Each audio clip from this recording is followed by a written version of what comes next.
Hey everybody, Sil here. I'm having a chat with a first year medical student, Joe, from the YouTube channel Just a Bit of Joe. And we're going to be talking about basically life in medicine. He's just finishing first year medicine. I'm finishing the final year medicine. So you're going to get a bit of a snapshot from the beginning of the degree to the end of the degree. We've got a couple of questions for each other that we're going to talk through. And I think this video could be pretty useful for anyone who's interested in medicine or anyone starting medicine. And so I hope you guys enjoy it. All right, well, let's start off with some of these juicy questions. My first question is something I've been thinking about making a video about, but I don't have that many preconceptions. But did you have any preconceptions about medicine before starting that you were just like super wrong about? Yeah, I think for me, I didn't have heaps, but I think the biggest one was sort of, I guess, maybe about the people. Coming from like a rural area, I guess, I kind of had this assumption that, you know, everyone that was getting like 99 ATARs and 99 UCATs and stuff were like sort of really intense and like studied a lot and that sort of thing. And I guess that was kind of reinforced at a few of the interviews I went to. I guess a lot of the people there as well, there's a lot of tension and I was like, oh geez, if the next 6 years are going to be like this, then it's going to be long. How bad are those interview rooms when you're sitting next to like 6 other overachievers and you're sweating, you got the armpit sweat. Yeah. It's so bad, yeah. I know, it was intense. So I was pleasantly surprised. And I think, so everyone, for the whole 5 weeks that we were on campus, everyone that I'd sort of met was really down to earth and really chill, and that was quite a pleasant surprise because I think that's a bit of a testament to, I guess, UNSW's interview process. I think James Cook is the same, where it's sort of more of a get to know you kind of thing rather than that the MMI structure. I think I think it's a really great part about the program because, you know, obviously doctors need to be diverse in their background and personality and that sort of thing. And you're right. It's so like the UNSW interview and James Cook as well is so much more of a getting to know you rather than an ability assessment. Yeah. Which brings different things out of people. But so you were at campus for 5 weeks of the year and the rest has been online. How has your relationship with other students been going fully online? Can you socialize at all with them, or is it purely just in class? And so I mean, I was lucky enough to sort of get a bit of a group going from the notorious med camp, which happened in the last few weeks. And so I've sort of kept in touch with a lot of them. We've hung out a bit, but I think sort of SGs are really the only scenario groups, so the only opportunity because it's sort of that smaller group of like 12 students where we can sort of interact with each other a bit more. But it's definitely a very different dynamic to the limited experience I had on campus. So I guess I mean, my obviously experience of medicine's been pretty limited, but what's your most memorable experience across the degree been? You know, I hate these questions because like the most memorable, I don't know. I think the experience that I probably will never forget is, as a general answer, elective. And elective is what you do between 5th and 6th year at UNSW, and you do it in other degrees as well, where a lot of students take the opportunity to travel overseas and see medical practice in another environment.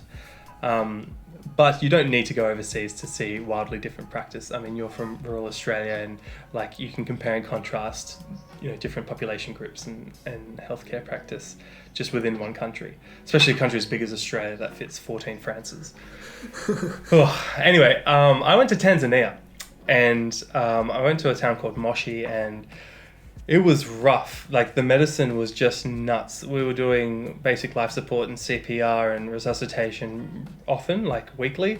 And there was really sick kids, which was pretty traumatic. And everyone was very sick, presenting late, advanced cancers, sepsis, really bad trauma, violence, yada, yada, yada. And these weeks you'd be pretty shook up, but then you'd have the weekends. And in Tanzania, the weekends were amazing. Like we went on safari where we went to these literally the Serengeti where the Lion King was all inspired and based off, and you'd see lions like 2 meters away from you, and you'd be in the van and they'd be in nature. I saw cheetahs that were 2 meters away from me though. It was just nuts.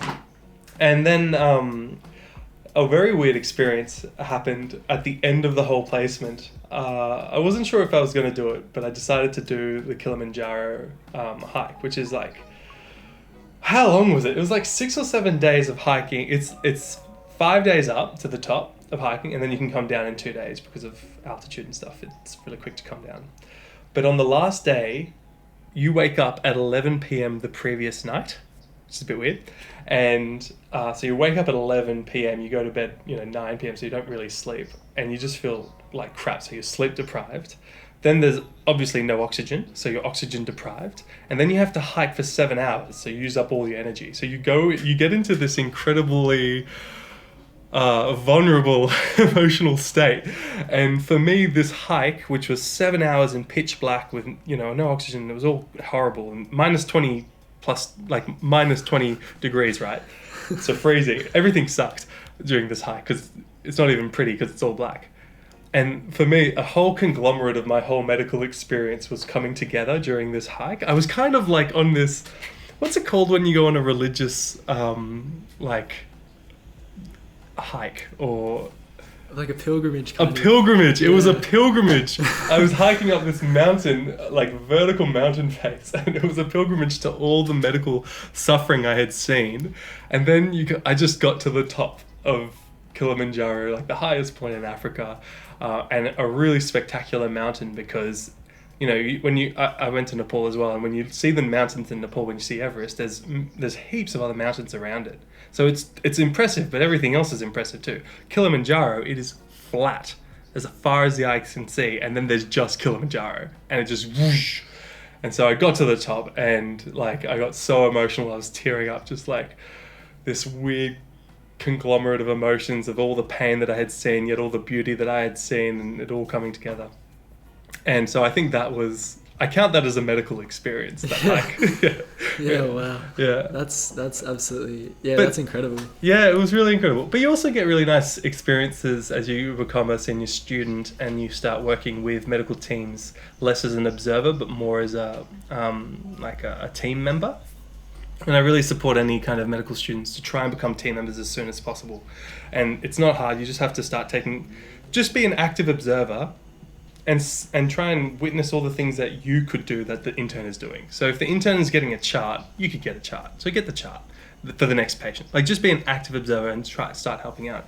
And I remember one of the key things that I've helped in a management plan for a patient was not a medical input at all. I just had the idea for, basically we had this young 18-year-old female, really anorexic, really malnourished, too sick even to be in a rehabilitation program. So she came from a rehab program because she was so malnourished. But her thing was she would eat if she had external accountability, and for her the best person to be accountable to was her mother. But because of COVID, essentially her mother could only visit for lunch, so she wasn't eating any of the other meals. Well, I had the idea of developing these structured video calls where she would take a photo of the food, eat, and then do a video call with the mum and show the before and after of the plate. And she started doing that. And then a couple of days, I went away for the weekend, came back on a Monday, checked in, and she was eating most of her other meals, which was a big change. And not like a insightful medical house moment bouncing the tennis ball. It was just like, oh yeah, you could try this, and it worked. And then she had enough calorie intake to go to the rehab program. So there was those nice, memories too. Yeah, I mean, so I guess how does that experience, so in Tanzania compared to Australia? So it sounds like you had quite a much more hands-on, maybe. I mean, obviously you said you're becoming an active team member in Australia as well, but how did that compare, sort of the level of involvement as a medical student in Tanzania relative to Australia? Yeah, it's undeniably a different level. Look, in Tanzania, I started on the first day being like, I'm not touching a patient, I'm here to observe. And I'm not going to do anything that I wouldn't do in Australia. And then I saw a resuscitation where a nurse put an oxygen mask on the wrong way, someone was compressing wrong. There were things that weren't, that I could help with and improve, rearranging an oxygen mask and doing a jaw thrust the right way isn't advanced, and it's not advanced skills, it's basic life support that you'll learn. And I would do that in Australia too if I saw someone not do that. So I started taking a bit more initiative in Tanzania, and the doctors were pretty grateful. You also have to read the room, right? If they just don't want you to help, or like if they don't want your input, then you don't give your input. But they were very accepting it, and they really appreciated the extra hands.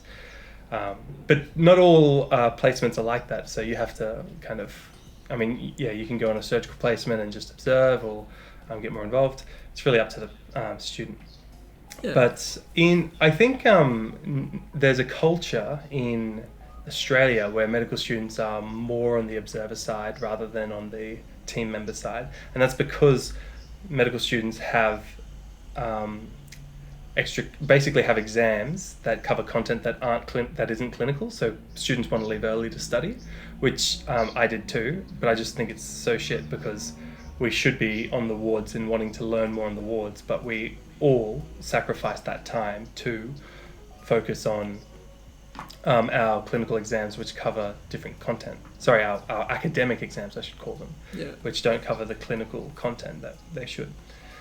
But that's a rant for a different video. I just, yeah, absolutely. But yeah, it's still good, and I think I think the best balance to hit as a medical student is just to be fully engaged for 3 days of the week, and then just take 2 days off to study your academic stuff.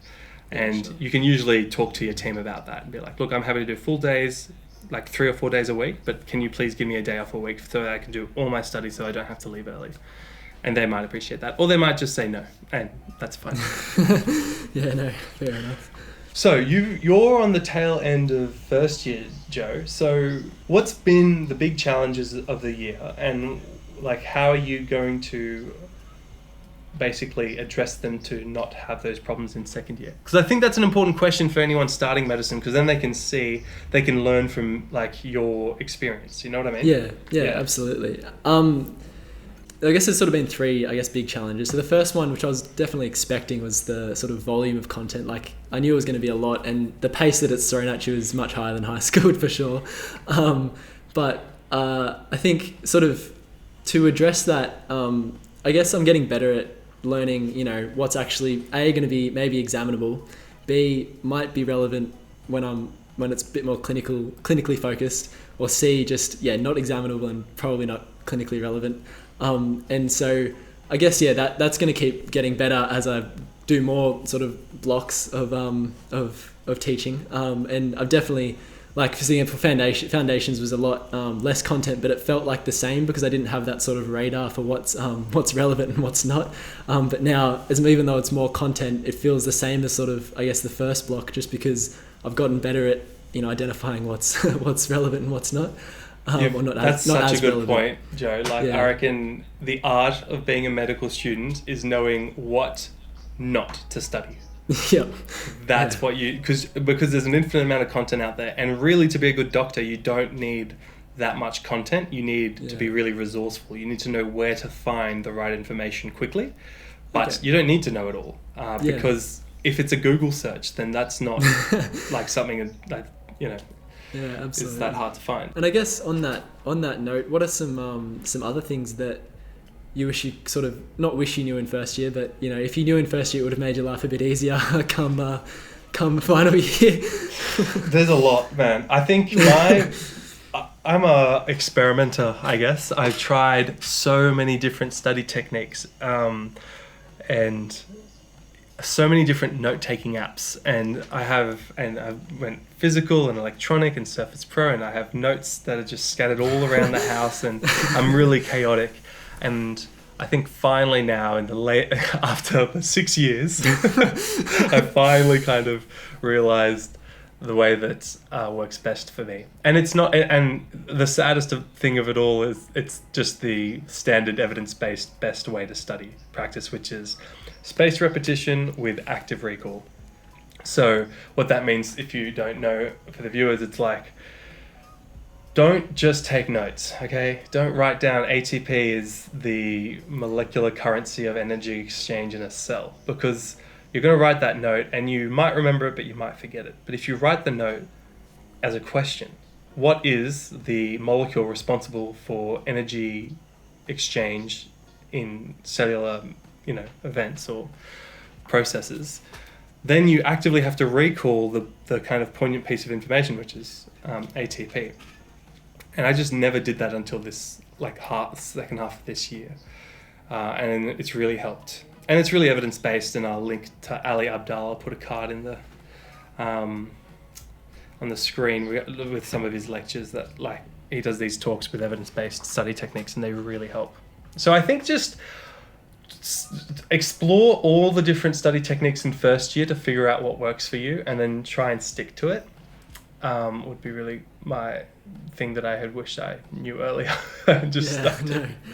Definitely. But I think I was definitely lucky enough to discover that Ali Abdal video in sort of late high school, and so I started sort of practicing it then, and then now that's my go-to. So good. Yeah, no, it's definitely, I don't know what I would do if I didn't if I didn't sort of use active recall and spatial repetition, that sort of thing, because it'd be quite difficult, I think, to know. Yeah, for sure. All right, man. Well, I think we're doing pretty well with time. Let's have a couple more. Yeah. I guess one of the questions I thought would be interesting for people to hear about is how you've been handling studying from home as a medical undergrad, especially a medical student in the early years, which aren't clinical. Because for me, everyone's like, oh, how's COVID affecting medicine? I mean, I'm at hospital, I'm working as an assistant in medicine. Everything is still very clinical and involved. I'm not being isolated or secluded or anything like that. But I know a lot of medical students could be struggling, and I know studying from home really affects focus and things like that. So can you tell me a bit about your experience and what you've done to kind of improve your ability to study from home? Yeah, so definitely, it's definitely been hard. So we've had equivalent to 3 sort of 8-week blocks now, completely online, which definitely wasn't what I was expecting for this year. But I think for me, what's worked well is a few of the cliche things. So like having a routine. So like always doing my lectures from 9 to 11, no matter what, and always making my flashcards or whatever after dinner. And then whatever happens in between is depend on the timetable. But yeah, having those 2 sort of things that I always stick to have worked quite well. I think also doing something before I get into the teaching for the day. I get getting up a bit earlier because the temptation's obviously there to just get up at 8:45 or whatever for lectures at 9 and just sort of roll into it. But I think what worked for me was sort of doing something, whether that be a bit of exercise or just cleaning up around the house or something, just to sort of get a bit of a snowball rolling, I guess, so at least I've accomplished something so far. I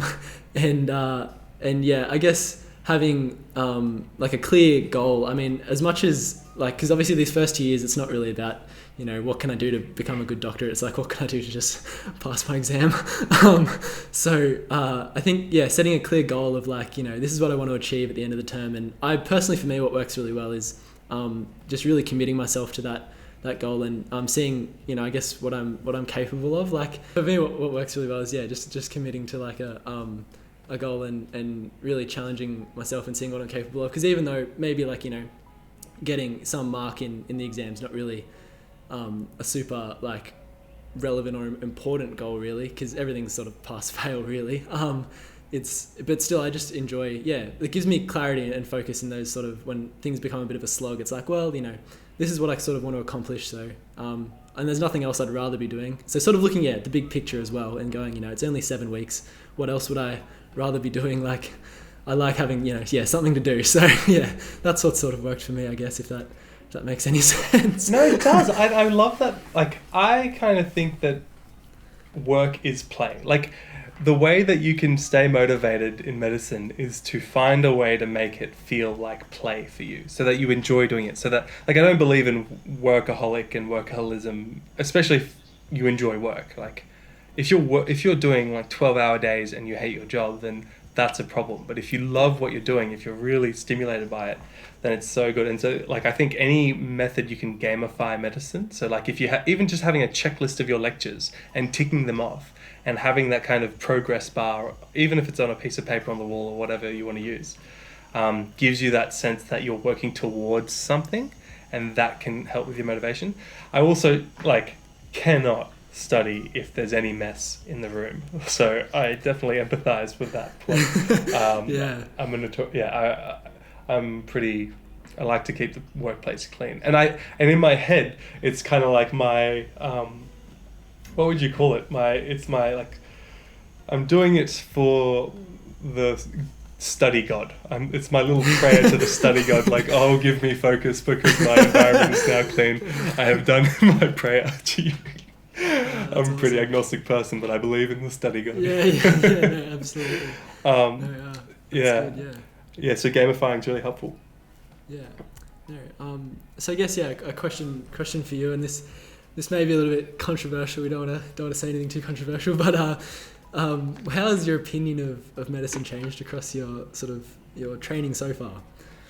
Yeah, and it has changed. I remember in my interview, I think I tried to woo the interviewers by talking about the beautiful physiology of molecules and how they danced together to form cells, and how cells interacted and formed tissues, and tissues into organs, and organs into the body, and then the body into experience. And I tried to use all that floral language. And I believe that to an extent, but as you get into the clinical world, it becomes much less romantic, much more practical, and you see a lot of people who are burnt out and have developed an apathy, not a deep apathy, like they don't care about patients' pain, but definitely they've all got their walls up so that they never become too involved in the patient's identity or story, to avoid just. You know what? At the end of the day, it's really to save time, because they're all time pressured, and I think that's probably why I don't want to work full time in a hospital, because of that effect that it has on your interactions with patients. My ideal future self will work 2 or 3 days in a hospital a week, and then work on other projects or in another setting outside of the hospital. Because when you're just always in a hospital, you're always busy, and every conversation you have with a patient, you're thinking about what the next thing you have to do is. And I've seen incredible doctors who are super good with time management and really have really good conversations with patients.